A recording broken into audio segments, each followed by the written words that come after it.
Jadinya kita boleh cakap banjak tapi tak power. Okey. Kita boleh cakap kampung tapi ada tercampur banjak. Tapi banjak tu orang panggil broken banjak lah. Jadi bila Cik Man meningkat dewasa, Cik Man rasa sayang kalau bahasa banjak tu tak dipelihara. So jadinya Cik Man waktu remaja tu suka pergi surau lah. Campur dengan orang tua kan. Campur dengan orang tua. Kalau kenduri kan zaman dulu kan gotong royong.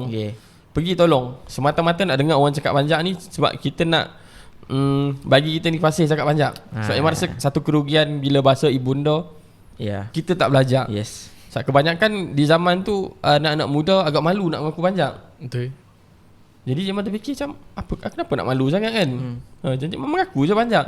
So, aku rasa macam benda tu unik lah. Betul, unik lah, lain benda orang lain. Kan, hang maksud dia hang ada satu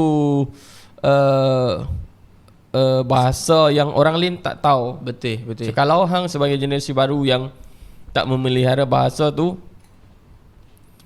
bahasa tu akan pupus. Betul. Contoh bahasa Melayu klasik lah.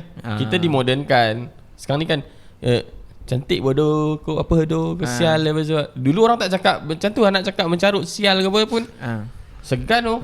Sekarang benda tu nampak normal. Normal. Maksud dia bahasa nak menyatakan benda tu kalau kata lawa tu macam lawa sangat. Lawa bodoh. Kalau dulu mungkin lawa sangat kan macam tu. Bahasa Melayu dia terevolusi dengan cara yang macam tu kan.